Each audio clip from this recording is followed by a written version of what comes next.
إن المسلمين والمسلمات والمؤمنين والمؤمنات والقانتين والقانتات والصادقين والصادقات والصابرين والصابرات والخاشعين والخاشعات والمتصدقين والمتصدقات والصائمين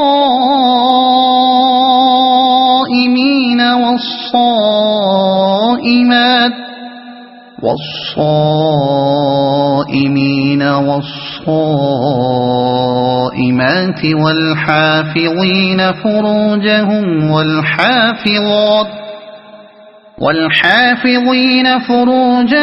والحافظات والذاكرين الله كثيرا والذاكرات أعد الله لهم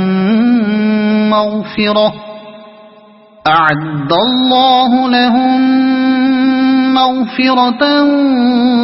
وأجرا عظيما۔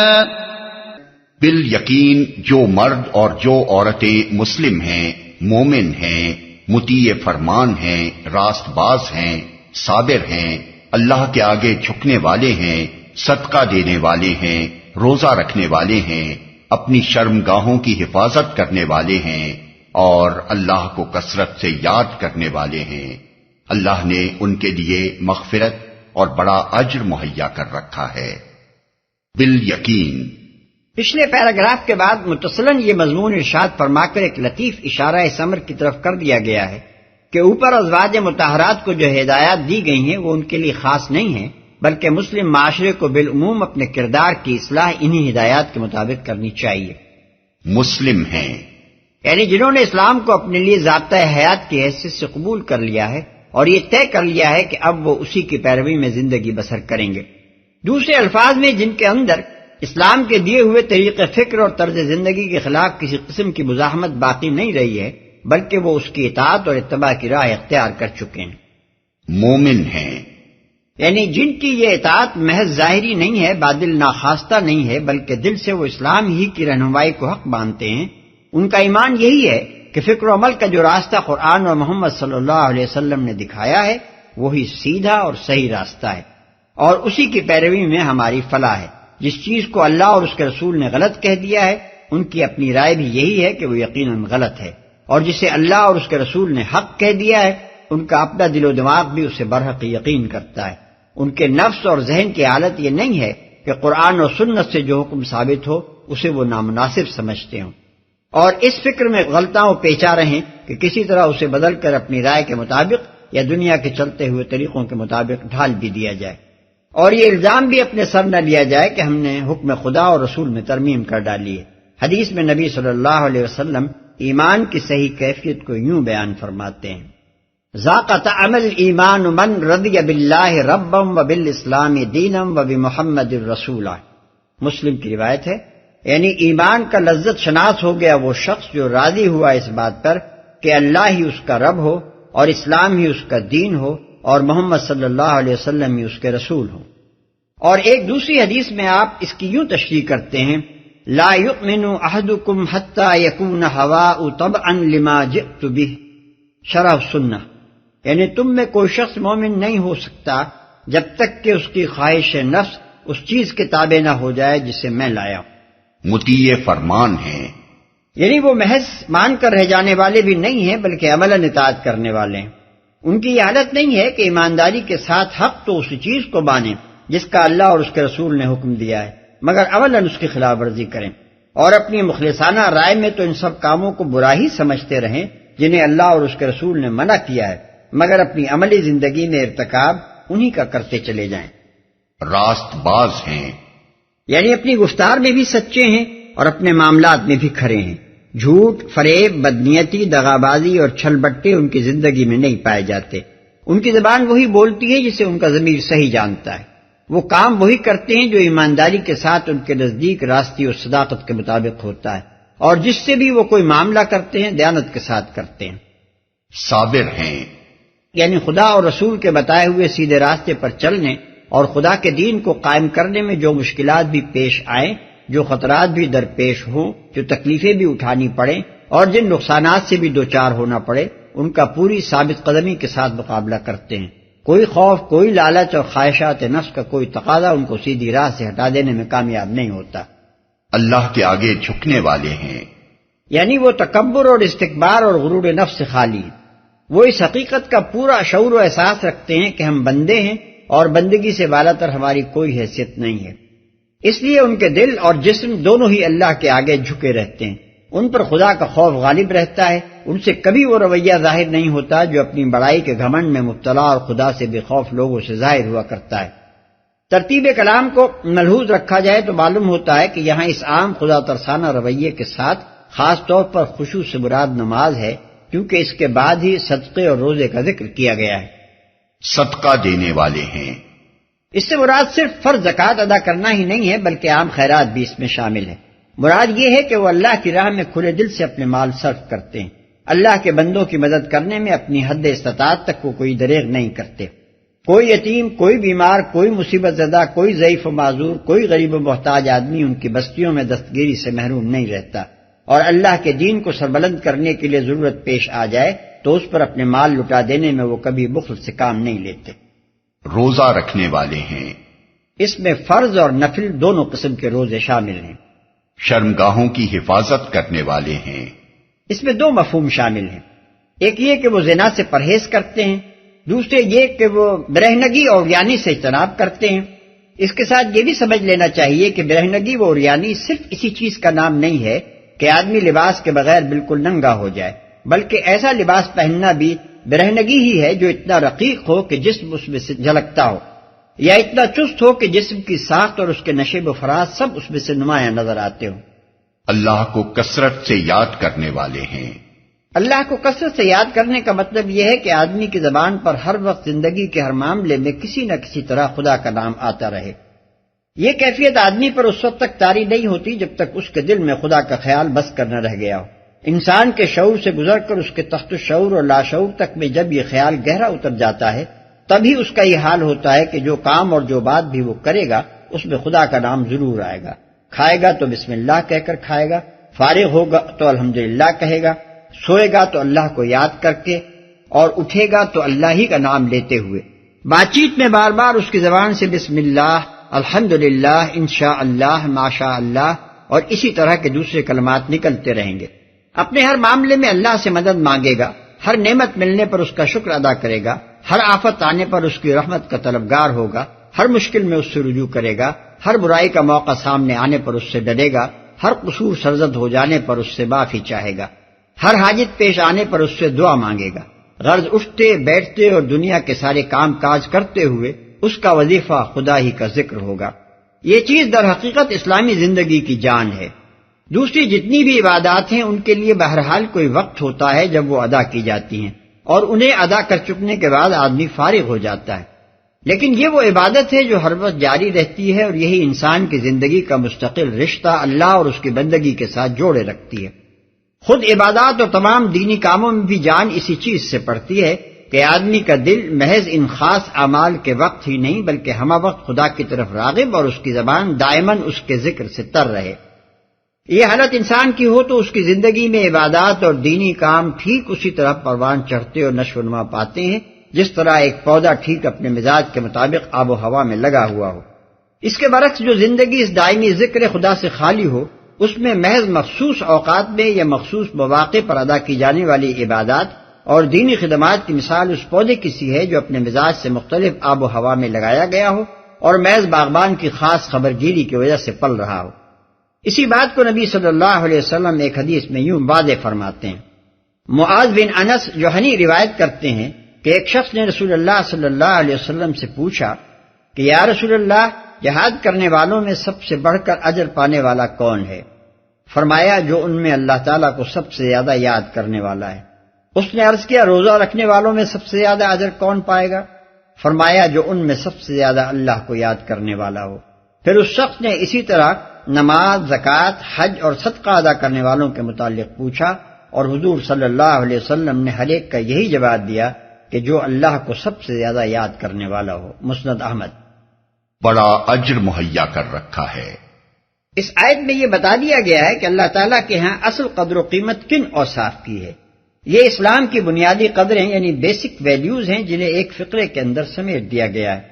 ان قدروں کے لحاظ سے مرد اور عورت کے درمیان کوئی فرق نہیں ہے۔ عمل کے لحاظ سے تو بلا شبہ دونوں صنفوں کا دائرہ کار الگ ہے۔ مردوں کو زندگی کے کچھ شعبوں میں کام کرنا ہے اور عورتوں کو کچھ اور شعبوں میں، لیکن اگر یہ اوصاف دونوں میں یکساں موجود ہو تو اللہ تعالیٰ کے ہاں دونوں کا مرتبہ یکساں اور دونوں کا اجر برابر ہوگا۔ اس لحاظ سے ان کے مرتبے اور اجر میں کوئی فرق نہیں پڑے گا کہ ایک نے چولہا چکی سنبھالا اور دوسرے نے خلافت کی مسجد پر بیٹھ کر احکام شریعت جاری کیے، ایک نے گھر میں بچے پالے اور دوسرے نے میدان جنگ میں جا کر اللہ اور اس کے دین کے لیے جان لڑائی۔ وما كان لمؤمن ولا مؤمنة إذا قضى الله ورسوله أمرا أن يكون لهم الخيرة من أمرهم ومن يعص الله ورسوله فقد ضل ضلالا مبينا۔ کسی مومن مرد اور کسی مومن عورت کو یہ حق نہیں ہے کہ جب اللہ اور اس کا رسول کسی معاملے کا فیصلہ کر دے تو پھر اسے اپنے اس معاملے میں خود فیصلہ کرنے کا اختیار حاصل رہے، اور جو کوئی اللہ اور اس کے رسول کی نافرمانی کرے تو وہ صریح گمراہی میں پڑ گیا۔ کسی مومن مرد اور کسی مومن عورت، یہاں سے وہ آیات شروع ہوتی ہیں جو حضرت زینب رضی اللہ عنہا سے نبی صلی اللہ علیہ وسلم کے نکاح کے سلسلے میں نازل ہوئی تھی۔ صریح گمراہی میں پڑ گیا۔ ابن عباس، مجاہد، قتادہ، اکرمہ اور مقاتل بن حیان کہتے ہیں کہ یہ آیت اس وقت نازل ہوئی تھی جب نبی صلی اللہ علیہ وسلم نے حضرت زید رضی اللہ عنہ کے لیے حضرت زینب رضی اللہ عنہا کے ساتھ نکاح کا پیغام دیا تھا، اور حضرت زینب رضی اللہ عنہا اور ان کے رشتہ داروں نے اسے نامنظور کر دیا تھا۔ ابن عباس کی روایت ہے کہ جب حضور صلی اللہ علیہ وسلم نے یہ پیغام دیا تو حضرت زینب رضی اللہ عنہا نے کہا انا خیر منہ نسبا، یعنی میں اس سے نسب میں بہتر ہوں۔ ابن سعد کا بیان ہے کہ انہوں نے جواب میں یہ بھی کہا تھا کہ میں اسے اپنے لیے پسند نہیں کرتی، میں قریش کی شریف زادی ہوں۔ اسی طرح کا اظہار نارضامندی ان کے بھائی عبداللہ بن جہش رضی اللہ عنہ نے بھی کیا تھا، اس لیے کہ حضرت زید نبی صلی اللہ علیہ وسلم کے آزاد کردہ غلام تھے،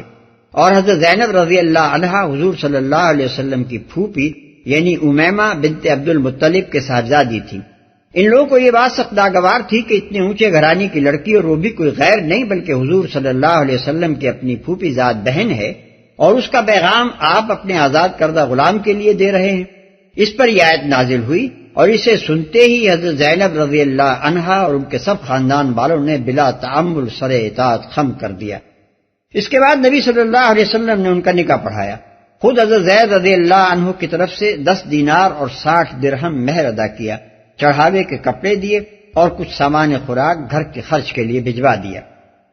یہ آیت اگرچہ ایک خاص موقع پر نازل ہوئی ہے، مگر جو حکم اس میں بیان کیا گیا ہے وہ اسلامی آئین کا اصل الاصول ہے،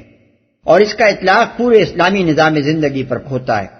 اس کی روح سے کسی مسلمان فرد یا قوم یا ادارے یا عدالت یا پارلیمنٹ یا ریاست کو یہ حق نہیں پہنچتا کہ جس معاملے میں اللہ اور اس کے رسول کی طرف سے کوئی حکم ثابت ہو اس میں وہ خود اپنی آزادی رائے استعمال کرے۔ مسلمان ہونے کے معنی ہی خدا اور رسول صلی اللہ علیہ وسلم کے آگے اپنے آزادانہ اختیار سے دستبردار ہو جانے کے ہیں۔ کسی شخص یا قوم کا مسلمان بھی ہونا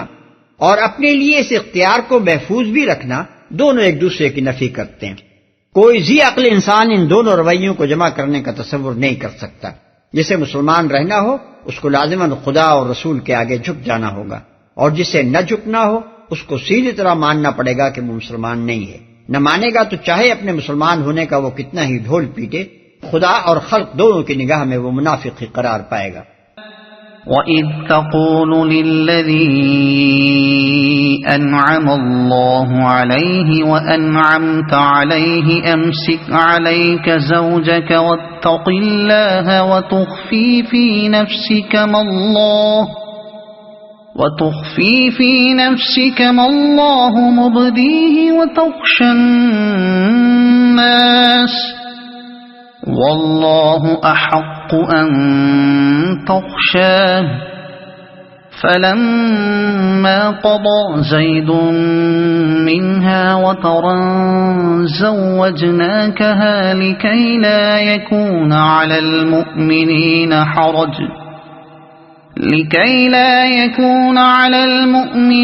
حرج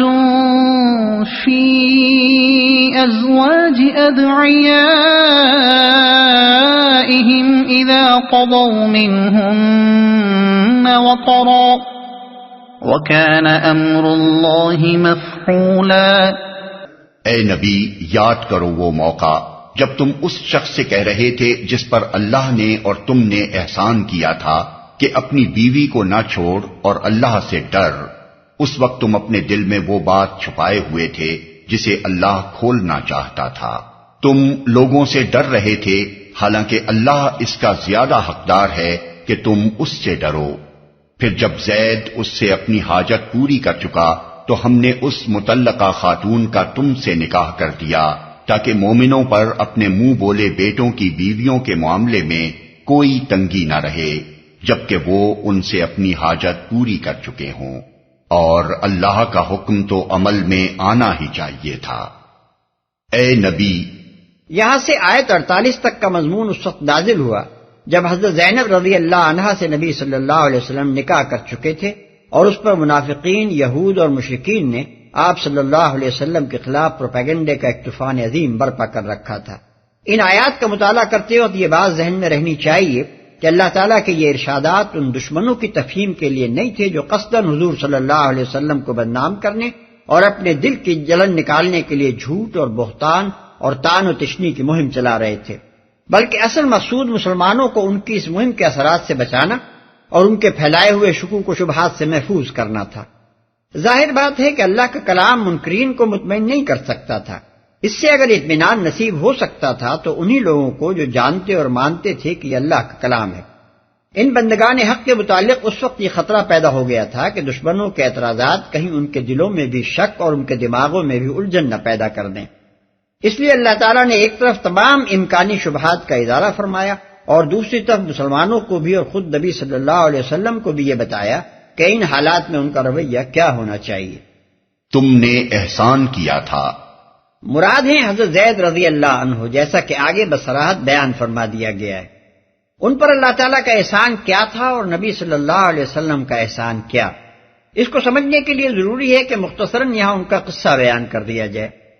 یہ دراصل قبیلہ کلب کے ایک شخص حارثہ بن شراحیل کے بیٹے تھے، اور ان کی ماں سعدہ بنت ثعلبہ قبیلہ طے کی شاخ بنی ایمان سے تھیں۔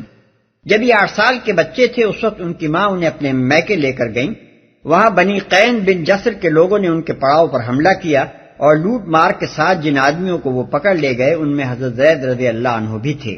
پھر انہوں نے طائف کے قریب عکاظہ کے میلے میں لے جا کر ان کو بیچ دیا۔ خریدنے والے حضرت خدیجہ رضی اللہ عنہ کے بھتیجے حکیم بن حزام تھے۔ انہوں نے مکے لا کر اپنی پھوپھی صاحبہ کی خدمت میں نظر کر دیا۔ نبی صلی اللہ علیہ وسلم سے حضرت خدیجہ کا جب نکاح ہوا تو حضور صلی اللہ علیہ وسلم نے ان کے ہاں زید کو دیکھا اور ان کی عادات و اطوار آپ صلی اللہ علیہ وسلم کو اس قدر پسند آئیں کہ آپ نے انہیں حضرت خدیجہ رضی اللہ عنہ سے مانگ لیا۔ اس طرح یہ خوش قسمت لڑکا اس خیر الخلائق ہستی کی خدمت میں پہنچ گیا جسے چند سال بعد اللہ تعالیٰ نبی بنانے والا تھا۔ اس وقت حضرت زید کی عمر 15 سال تھی۔ کچھ مدت بعد ان کے باپ اور چچا کو پتا چلا کہ ہمارا بچہ مکے میں ہے۔ وہ انہیں تلاش کرتے ہوئے نبی صلی اللہ علیہ وسلم تک پہنچے اور عرض کیا کہ آپ جو فدیہ چاہیں ہم دینے کے لیے تیار ہیں، آپ ہمارا بچہ ہمیں دے دیں۔ حضور صلی اللہ علیہ وسلم نے فرمایا کہ میں لڑکے کو بلاتا ہوں اور اسی کی مرضی پر چھوڑے دیتا ہوں کہ وہ تمہارے ساتھ جانا چاہتا ہے یا میرے پاس رہنا پسند کرتا ہے۔ اگر وہ تمہارے ساتھ جانا چاہے گا تو میں کوئی فدیہ نہ لوں گا اور اسے یوں ہی چھوڑ دوں گا، لیکن اگر وہ میرے پاس رہنا چاہے تو میں ایسا آدمی نہیں ہوں کہ جو شخص میرے پاس رہنا چاہتا ہو اسے خواہ مخواہ نکال دوں۔ انہوں نے کہا یہ تو آپ نے انصاف سے بھی بڑھ کر درست بات فرمائی ہے، آپ بچے کو بلا کر پوچھ لیجئے۔ حضور صلی اللہ علیہ وسلم نے زید رضی اللہ عنہ کو بلایا اور ان سے کہا ان دونوں صاحبوں کو جانتے ہو؟ انہوں نے عرض کیا جی ہاں، یہ میرے والد ہیں اور یہ میرے چچا۔ آپ صلی اللہ علیہ وسلم نے فرمایا اچھا تم ان کو بھی جانتے ہو اور مجھے بھی، اب تمہیں پوری آزادی ہے کہ چاہو ان کے ساتھ چلے جاؤ اور چاہو میرے ساتھ رہو۔ انہوں نے جواب دیا، میں آپ صلی اللہ علیہ وسلم کو چھوڑ کر کسی کے پاس نہیں جانا چاہتا۔ ان کے باپ اور چچا نے کہا، زید کیا تو آزادی پر غلامی کو ترجیح دیتا ہے اور اپنے ماں باپ اور خاندان کو چھوڑ کر غیروں کے پاس رہنا چاہتا ہے؟ انہوں نے جواب دیا کہ میں نے اس شخص کے جو اوصاف دیکھے ہیں ان کا تجربہ کر لینے کے بعد میں اب دنیا میں کسی کو بھی اس پر ترجیح نہیں دے سکتا۔ زید کا یہ جواب سن کر ان کے باپ اور چچا بخوشی راضی ہو گئے۔ حضور صلی اللہ علیہ وسلم نے اسی وقت زید کو آزاد کر دیا اور حرم میں جا کر قریش کے مجمع عام میں اعلان فرمایا کہ آپ سب لوگ گواہ رہیں، آج سے زید میرا بیٹا ہے، یہ مجھ سے وراثت پائے گا اور میں اس سے۔ اسی بنا پر لوگ ان کو زید بن محمد کہنے لگے۔ یہ سب واقعات نبوت سے پہلے کے ہیں۔ پھر جب نبی صلی اللہ علیہ وسلم اللہ تعالیٰ کی طرف سے منصب نبوت پر سرفراز ہوئے تو 4 ہستیاں ایسی تھیں جنہوں نے ایک لمحہ شک و تردد کے بغیر آپ سے نبوت کا دعویٰ سنتے ہی اسے تسلیم کر لیا۔ ایک حضرت خدیجہ رضی اللہ عنہ، دوسرے حضرت زید رضی اللہ عنہ، تیسرے حضرت علی رضی اللہ عنہ اور چوتھے حضرت ابو بکر رضی اللہ عنہ۔ اس وقت حضرت زید رضی اللہ عنہ کی عمر 30 سال تھی اور ان کو حضور کی خدمت میں رہتے ہوئے 15 سال گزر چکے تھے۔ ہجرت کے بعد 4 ہجری میں نبی صلی اللہ علیہ وسلم نے اپنی پھوپھی زاد بہن حضرت زینب رضی اللہ عنہ سے ان کا نکاح کر دیا، اپنی طرف سے ان کا مہر ادا کیا اور گھر بسانے کے لیے ان کو ضروری سامان عنایت فرمایا۔ یہی حالات ہیں جن کی طرف اللہ تعالیٰ ان الفاظ میں اشارہ فرما رہا ہے کہ جس پر اللہ نے اور تم نے احسان کیا تھا۔ اللہ سے ڈر۔ یہ اس وقت کی بات ہے جب حضرت زید رضی اللہ عنہ سے حضرت زینب رضی اللہ عنہ کے تعلقات انتہائی کشیدہ ہو چکے تھے اور انہوں نے بار بار شکایات پیش کرنے کے بعد آخر کار نبی صلی اللہ علیہ وسلم کی خدمت میں عرض کیا تھا کہ میں ان کو طلاق دینا چاہتا ہوں۔ حضرت زینب رضی اللہ عنہ نے اگرچہ اللہ اور اس کے رسول کا حکم مان کر ان کے نکاح میں جانا قبول کر لیا تھا، لیکن وہ اپنے دل سے اس احساس کو کسی طرح نہ مٹا سکی کہ زید ایک آزاد کردہ غلام ہیں، ان کے اپنے خاندان کے پروردہ ہیں اور وہ عرب کے شریف ترین گھرانے کی بیٹی ہونے کے باوجود اس کمتر درجے کے آدمی سے بیاہی گئی ہیں۔ اس احساس کی وجہ سے ازدواجی زندگی میں انہوں نے کبھی حضرت زید رضی اللہ عنہ کو اپنے برابر کا نہ سمجھا اور اسی وجہ سے دونوں کے درمیان تلخیاں بڑھتی چلی گئیں۔ 1 سال سے کچھ ہی زیادہ مدت گزری تھی کہ نوبت طلاق تک پہنچ گئی۔ تم اس سے ڈرو۔ بعض لوگوں نے اس فقرے کا الٹا مطلب یہ نکال لیا ہے کہ نبی صلی اللہ علیہ وسلم خود حضرت زینب رضی اللہ عنہ سے نکاح کے خواہش مند تھے اور آپ کا جی چاہتا تھا کہ حضرت زید رضی اللہ عنہ ان کو طلاق دے دیں، مگر جب انہوں نے آ کر عرض کیا کہ میں بیوی کو طلاق دینا چاہتا ہوں تو آپ نے معاذ اللہ اوپری دل سے ان کو منع کیا۔ اس پر اللہ تعالیٰ فرما رہا ہے کہ تم دل میں وہ بات چھپا رہے تھے جس سے اللہ ظاہر کرنا چاہتا تھا، حالانکہ اصل بات اس کے بالکل برعکس ہے۔ اگر اس سورہ کی آیات 1، 2، 3 اور 7 کے ساتھ ملا کر یہ فقرہ پڑھا جائے تو صاف محسوس ہوتا ہے کہ جس زمانے میں حضرت زید رضی اللہ عنہ اور ان کے اہلیہ کے درمیان تلخی بڑھتی جا رہی تھی، اسی زمانے میں اللہ تعالیٰ نبی صلی اللہ علیہ وسلم کو یہ اشارہ کر چکا تھا کہ زید جب اپنی بیوی کو طلاق دیں تو ان کی متعلقہ خاتون سے آپ کو نکاح کرنا ہوگا، لیکن چونکہ حضور صلی اللہ علیہ وسلم جانتے تھے کہ عرب کی سوسائٹی میں منہ بولے بیٹے کی متعلقہ سے نکاح کرنا کیا معنی رکھتا ہے، اور وہ بھی عین اس حالت میں جبکہ مٹھی بھر مسلمانوں کے سوا باقی سارا عرب آپ صلی اللہ علیہ وسلم کے خلاف پہلے ہی خار کھائے بیٹھا تھا، اس لیے آپ اس شدید آزمائش میں پڑنے سے ہچکچا رہے تھے۔ اسی بنا پر جب حضرت زید رضی اللہ عنہ نے بیوی کو طلاق دینے کا ارادہ ظاہر کیا تو حضور صلی اللہ علیہ وسلم نے ان سے فرمایا کہ اللہ سے ڈرو اور اپنی بیوی کو طلاق نہ دو۔ آپ کا منشا یہ تھا کہ یہ شخص طلاق نہ دے تو میں اس بلا میں پڑنے سے بچ جاؤں، ورنہ اس کے طلاق دے دینے کی صورت میں مجھے حکم کی تعمیل کرنی ہوگی اور پھر مجھ پر وہ کیچڑ اچھالی جائے گی کہ پناہ بخدا۔ مگر اللہ تعالیٰ اپنے نبی صلی اللہ علیہ وسلم کو اولو العزمی اور رضا بقضا کے جس بلند مرتبے پر دیکھنا چاہتا تھا، اس کے لحاظ سے حضور صلی اللہ علیہ وسلم کی یہ بات اس کو فروتر نظر آئی کہ آپ نے قصداً زید رضی اللہ عنہ کو طلاق سے روکا تاکہ آپ اس کام سے بچ جائیں جس میں آپ کو بدنامی کا اندیشہ تھا، حالانکہ اللہ ایک بڑی مصلحت کی خاطر وہ کام آپ سے لینا چاہتا تھا۔ تم لوگوں سے ڈر رہے تھے، حالانکہ اللہ اس کا زیادہ حقدار ہے کہ تم اس سے ڈرو، کہ الفاظ صاف صاف اسی مضمون کی طرف اشارہ کر رہے ہیں۔ یہی بات اس آیت کی تشریح میں حضرت زین العابدین حضرت علی بن حسین رضی اللہ عنہ نے فرمائی ہے۔ وہ کہتے ہیں کہ اللہ تعالیٰ نبی صلی اللہ علیہ وسلم کو خبر دے چکا تھا کہ زینب رضی اللہ عنہا آپ کی بیویوں میں شامل ہونے والی ہیں، مگر جب زید رضی اللہ عنہ نے آ کر ان کی شکایت آپ صلی اللہ علیہ وسلم سے کی تو آپ نے ان سے فرمایا کہ اللہ سے ڈرو اور اپنی بیوی کو نہ چھوڑو۔ اس پر اللہ تعالیٰ نے فرمایا کہ میں تمہیں پہلے خبر دے چکا تھا کہ میں تمہارا نکاح زینب رضی اللہ عنہا سے کرنے والا ہوں۔ تم زید رضی اللہ عنہ سے یہ بات کہتے وقت اس بات کو چھپا رہے تھے جسے اللہ ظاہر کرنے والا تھا۔ ابن جریر، ابن کثیر بحوالہ ابن ابی حاتم۔ علامہ آلوسی نے بھی تفسیر روح المعانی میں اس کا یہی مطلب بیان کیا ہے۔ وہ کہتے ہیں کہ یہ عتاب ہے ترک اولا پر۔ اس حالت میں اولا یہ تھا کہ نبی صلی اللہ علیہ وسلم خاموش رہتے یا زید رضی اللہ عنہ سے فرما دیتے کہ تم جو کچھ کرنا چاہو کر سکتے ہو۔ عتاب کا ماحصل یہ ہے کہ تم نے زید رضی اللہ عنہ سے یہ کیوں کہا کہ اپنی بیوی کو نہ چھوڑو، حالانکہ میں تمہیں پہلے ہی بتا چکا تھا کہ زینب رضی اللہ عنہا تمہاری بیویوں میں شامل ہوں گی۔ حاجت پوری کر چکا، یعنی جب زید رضی اللہ عنہ نے اپنی بیوی کو طلاق دے دی اور ان کی عدت پوری ہو گئی۔ حاجت پوری کر چکا کے الفاظ سے خود بخود یہ مفہوم نکلتا ہے کہ زید کی اس سے کوئی حاجت باقی نہ رہی، اور یہ صورتحال محض طلاق دے دینے سے رونما نہیں ہوتی، کیونکہ عدت کے دوران میں شوہر کو اگر کچھ دلچسپی باقی ہو تو وہ رجوع کر سکتا ہے، اور شوہر کی یہ حاجت بھی مطلقہ بیوی سے باقی رہتی ہے کہ اس کے حاملہ ہونے یا نہ ہونے کا پتہ چل جائے۔ اس لیے مطلقہ بیوی کے ساتھ اس کے سابق شوہر کی حاجت صرف اسی وقت ختم ہوتی ہے جب عدت گزر جائے۔ تم سے نکاح کر دیا، یہ الفاظ اس باب میں صریح ہیں کہ نبی صلی اللہ علیہ وسلم نے یہ نکاح خود اپنی خواہش کی بنا پر نہیں بلکہ اللہ تعالیٰ کے حکم کی بنا پر کیا تھا۔ اپنی حاجت پوری کر چکے ہوں، یہ الفاظ اس بات کی صراحت کرتے ہیں کہ اللہ تعالیٰ نے یہ کام نبی صلی اللہ علیہ وسلم سے ایک ایسی ضرورت اور مصلحت کی خاطر کرایا تھا جو اس تدبیر کے سوا کسی دوسرے ذریعے سے پوری نہ ہو سکتی تھی۔ عرب میں منہ بولے رشتوں کے بارے میں جو غلط رسوم رائج ہو گئی تھی، ان کے توڑنے کی کوئی صورت اس کے سوا نہ تھی کہ اللہ کا رسول خود آگے بڑھ کر ان کو توڑ ڈالے۔ لہذا یہ نکاح اللہ تعالیٰ نے محض نبی کے گھر میں ایک بیوی کا اضافہ کرنے کی خاطر نہیں بلکہ ایک اہم ضرورت کی خاطر کروایا۔ ما كان على النبي من حرج فيما فرض الله له سنة الله في الذين خلوا من قبل وكان أمر الله قدرا مقدورا الذين يبلغون رسالات الله ويخشونه ولا يخشون أحدا إلا الله وكفى بالله حسيبا۔ نبی پر کسی ایسے کام میں کوئی رکاوٹ نہیں ہے جو اللہ نے اس کے لیے مقرر کر دیا ہو۔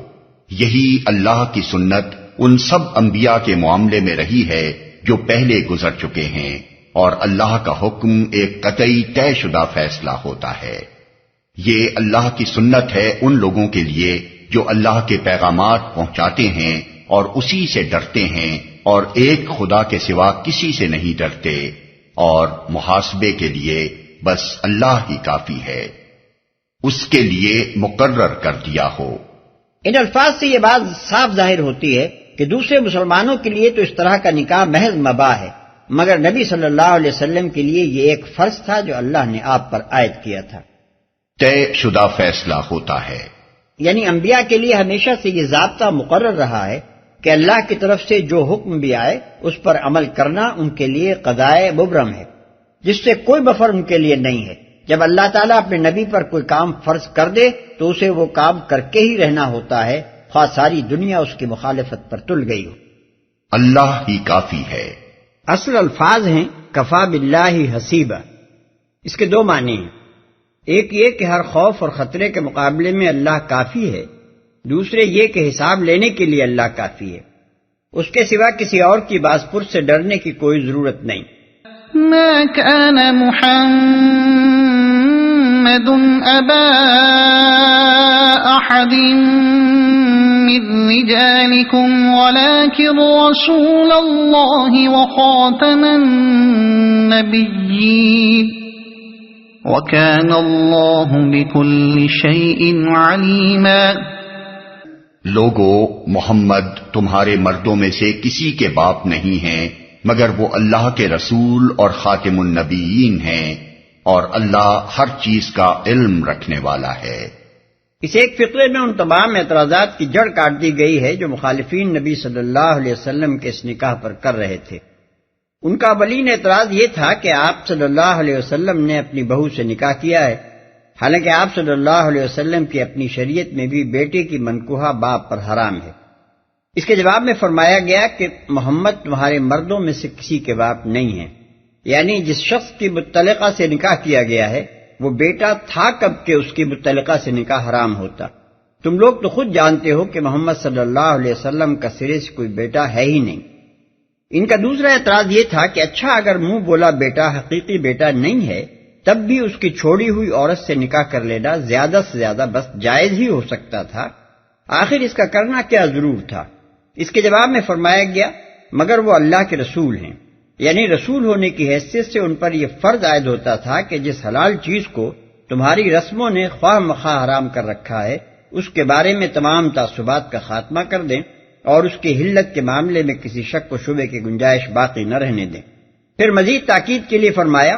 اور وہ خاتم النبیین ہیں، یعنی ان کے بعد کوئی رسول تو درکنار کوئی نبی تک آنے والا نہیں ہے کہ اگر قانون اور معاشرے کی کوئی اصلاح ان کے زمانے میں نافذ ہونے سے رہ جائے تو بعد کا آنے والا نبی یہ کسر پوری کر دے، لہذا یہ اور بھی ضروری ہو گیا تھا کہ اس رسم جاہلیت کا خاتمہ وہ خود ہی کر کے جائیں۔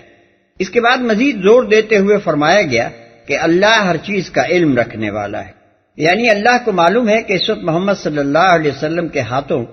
اس رسم جاہلیت کو ختم کرا دینا کیوں ضروری تھا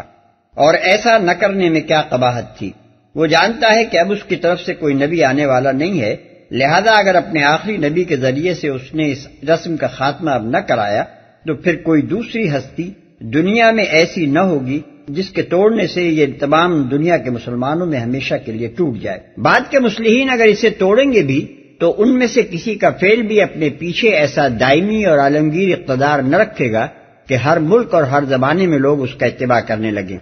اور ان میں سے کسی کی شخصیت بھی اپنے اندر اس تقدس کے حامل نہ ہوگی کہ کسی فعل کا محض اس کی سنت ہونا ہی لوگوں کے دلوں سے کرائیت کے ہر تصور کا قلقمہ کر دے۔ افسوس ہے کہ موجودہ زمانے میں ایک گروہ نے اس آیت کی غلط تعویلات کر کے ایک بہت بڑے فتنے کا دروازہ کھول دیا ہے۔